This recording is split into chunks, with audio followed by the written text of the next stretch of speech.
music show where we play some of our favorite songs to make them your favorite songs. My name's Shane Chastain with my co-presenter Jay Shepard. Now, being that this is our first show, until we get anybody to care to come see us film, all of my jokes get to be funny. Our song today is Rosie by Jackson Browne off the Running on Empty album.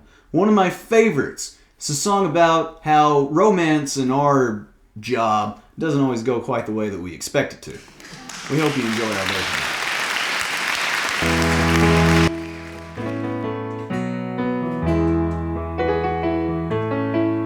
She was standing at the loading when the trucks rolled up. She was sniffing all around like a half-grown female pup. Wasn't hard to talk to, looked like she had nowhere to go. So I gave her a pass so she could get in to see the show. So I set her down right next to me and I got her a beer. While I mixed that sound on stage so the band could hear. The more I watched them play, the less I thought of to say. When they walked off stage, the drummer swept that girl away. But Rosie, you're alright, you wear my ring. When you hold me tight, Rosie, that's my thing. When we turn off the lights, I've got to hand it to me. It looks like it's meeting you again tonight, Rosie. Rosie. Rosie.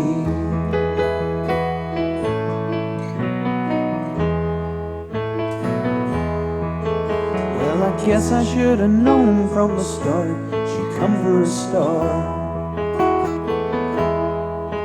Should have told my imagination not to run too far. All the times that I've been burned, by now you think I've learned that's who you look like, not who you are. I'll have to remember that. Rosie, you're alright, you wear my ring. When you hold me tight, Rosie, that's my thing.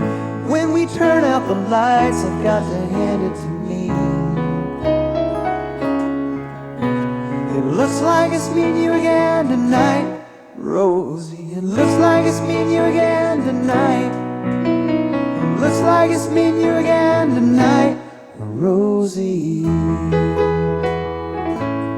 Rosie. Rosie.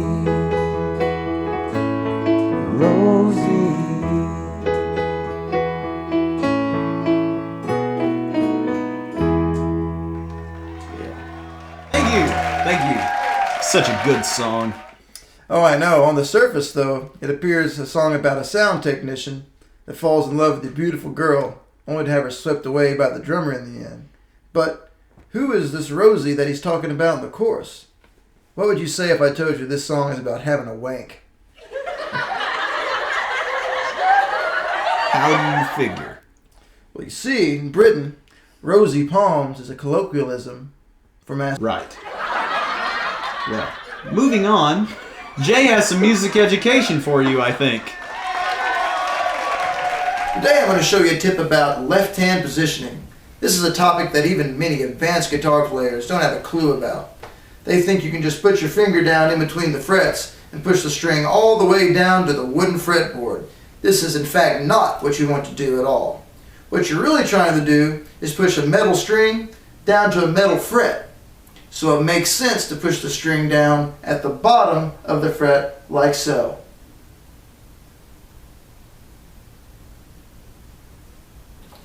Doing this accomplishes three things. The first thing it accomplishes is that you don't have to use as much pressure to push down a string. I'll demonstrate.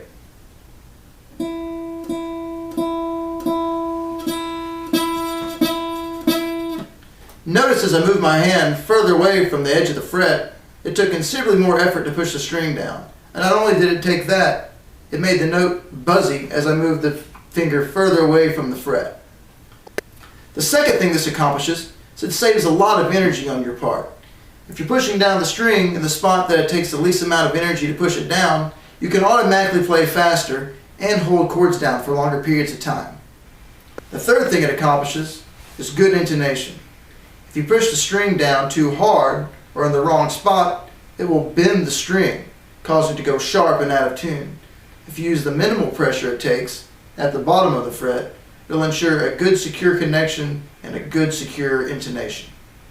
And that's my tip. Thank you. That's some pretty good stuff. I'm going to have to try some of that, man. Guitar can be hard. But now, it's time to do the news. And in the news today, we have Tom Petty and Sam Smith. Apparently, some accidental copyright infringement. Sam Smith's now having to pay 12% for one single melody line. I don't agree with this at all. I don't agree either. I mean, when is Beethoven going to roll out of the grave and come ask money for all the people that have made music 250 years after he has? Absolutely. I don't know when copyright laws happened, but if it were a trumpet line, then yeah, that melody belongs to that guy. However, I think now in popular music, you have to also consider the content of the lyrics and the sonic texture of the song. Absolutely.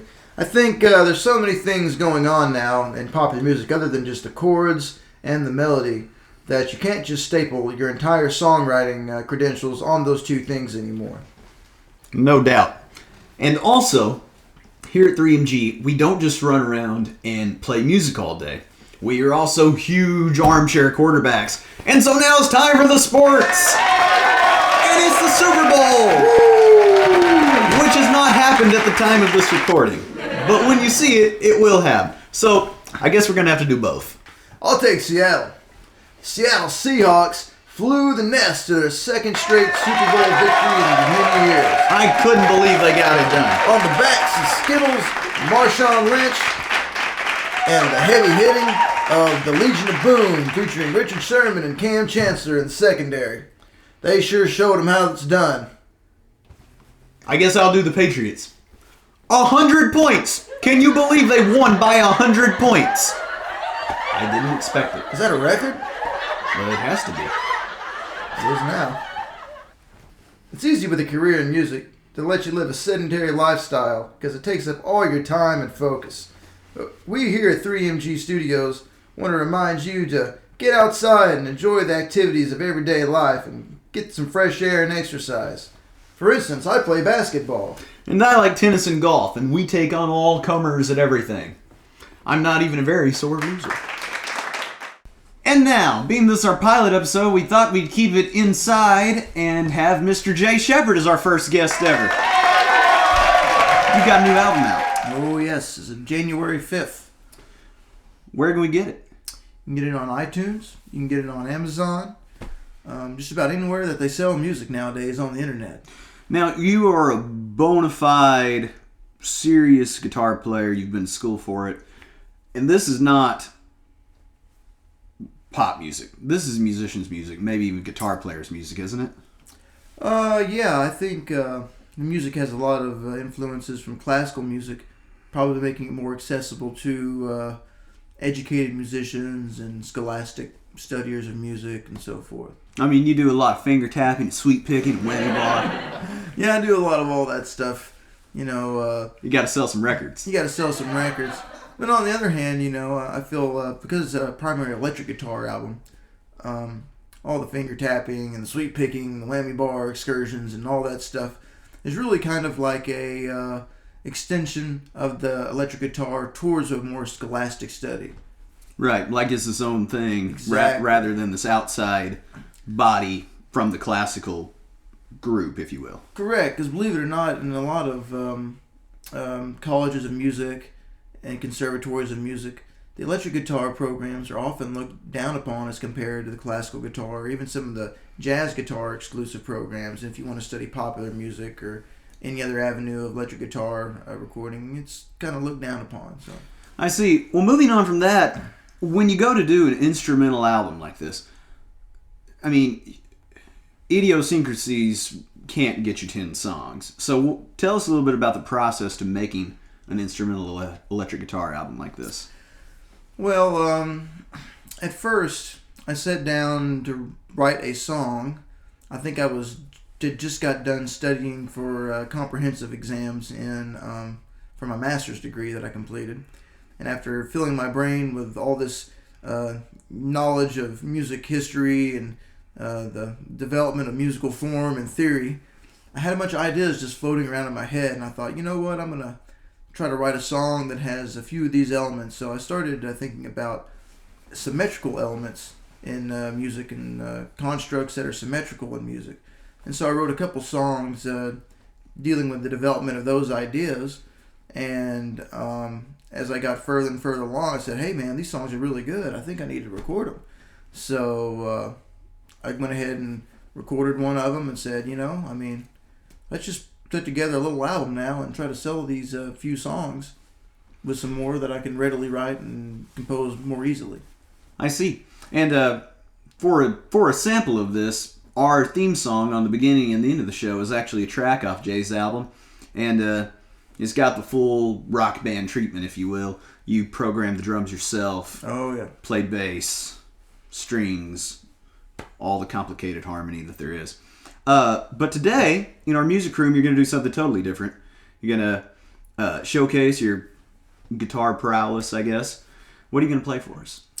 I'm going to play an arrangement of Scarborough Fair out of a Christopher Parkening classical guitar method book that I've had for a decade now. It's been one of my favorite go-to songs for special occasions or spotlights, so to speak, on my playing. Well, cool. Well, we're going to go to the music room with Jay Shepard doing Scarborough Fair. That.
That's Jay Shepard.